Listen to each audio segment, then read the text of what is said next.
জি। তো আমি আমার ঘটনায় চলে যাচ্ছি। এই ঘটনাটা আমি আমার একটা আপুর কাছ থেকে কালেক্ট করেছি। আপুর আম্মু অর্থাৎ আন্টির মামার সাথে ঘটনাটা ঘটেছিল। ঘটনাটা অ্যাপ্রক্সিমেটলি 1940 থেকে 1950 মাঝামাঝি একটা সময়ে হয়েছে। ঘটনাটা একটা জমিদার বাড়িকে কেন্দ্র করে।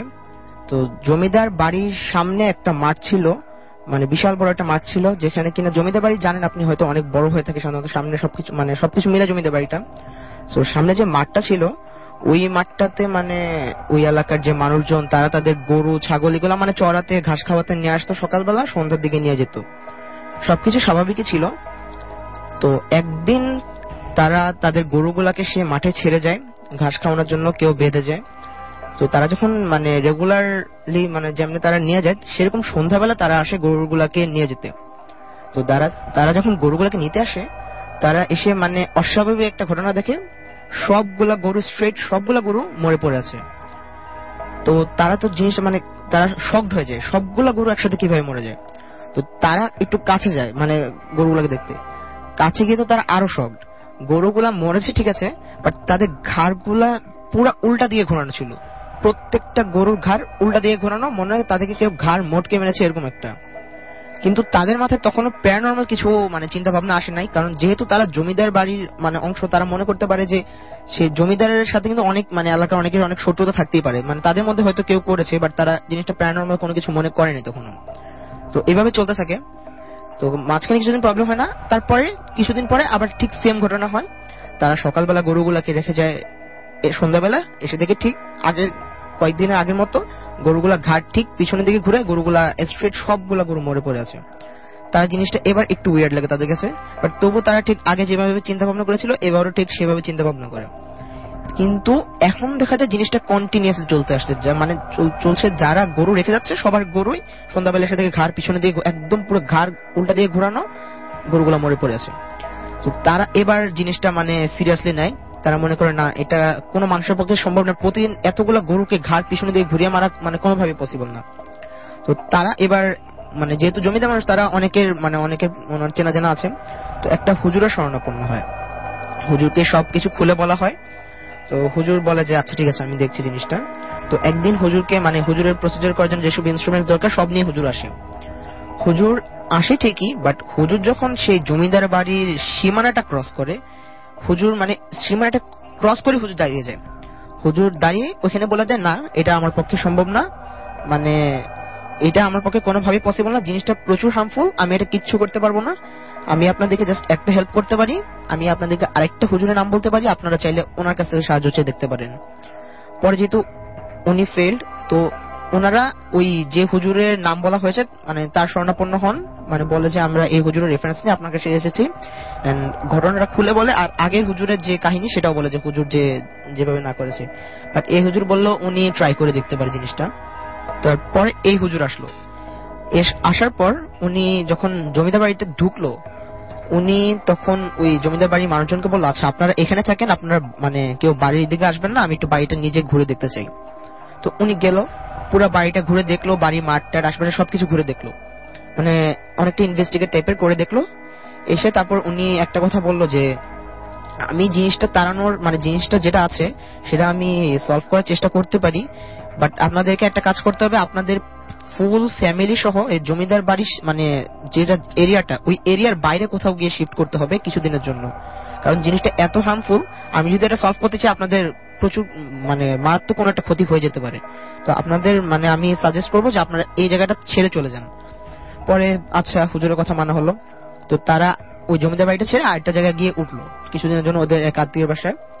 তো তার পরের দিন সকালবেলা তারা দেখতে পেল তাদের বাড়ির সামনে ওই হুজুর সেন্সলেস অবস্থায় পড়ে আছে, যে হুজুরকে তারা নিয়ে এসেছিল সলভের জন্য।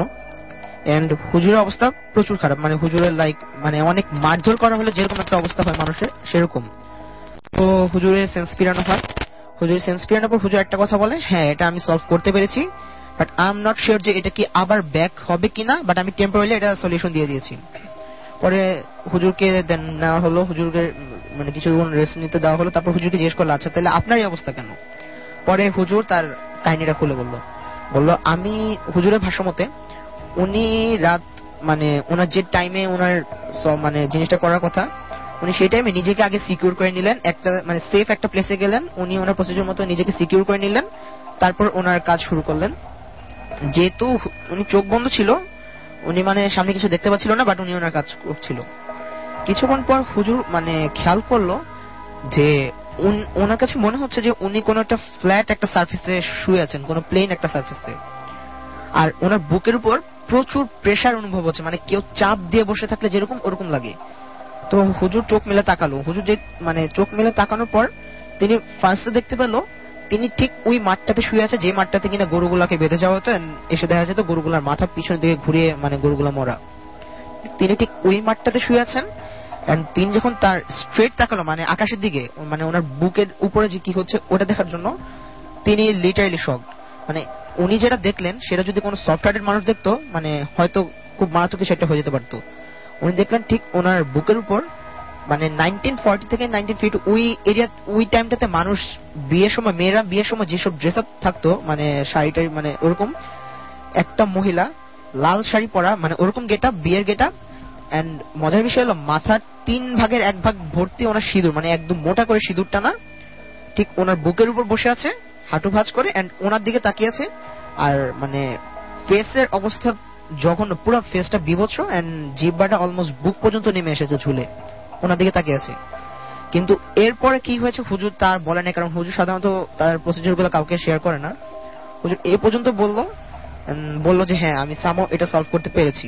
তো সবাই মনে করলো কাহিনীটা এখানে শেষ, but it was the starting. হুজুর চলে গেল, সবাই ঠিক মতো চলছিল। তো ওদের যে জমিদার বাড়িটা তার পিছনে একটা বাঁশবাগান ছিল, যেখান থেকে মানুষ তাদের দৈনন্দিন জীবনের বিভিন্ন কাজের জন্য বাঁশ টাস কেটে নিয়ে এসে তাদের কাজে লাগাতো আর কি। তো কিছুদিন পরে দেখা গেল মানে হুজুরের কথাটা সবাই ভুলে গিয়েছিল যে এটা কিন্তু আবার ব্যাক করতে পারে। হুজুর মানে মনে করেছে যেহেতু কিছু হচ্ছে না, ইটস ডান। তো তারা তাদের মতোই লাইফ লিড করছিল। কিছুদিন পরে খেয়াল করা গেল একজন ওই বাঁশবাগানে বাঁশ কাটতে গেল, কিন্তু সে আর আসলো না, ফিরে আসলো না। তার ফ্যামিলিতে ততক্ষণে টেনশন শুরু হয়ে যায় যে কি হলো, এখনো আসছে না। তাকে খোঁজ করতে আরো 2 জন পাঠানো হলো, বাট তারাও আর আসছে না। এমনি করে তাদেরকে খোঁজ করতে আরো কিছু মানুষ পাঠানো হলো, তারাও ফেরত আসছে না। মানে একটা পর্যায়ে কয়েকজনকে পাঠানো, কেউই মানে ওই বাঁশবাগান থেকে আর ফেরত আসছে না।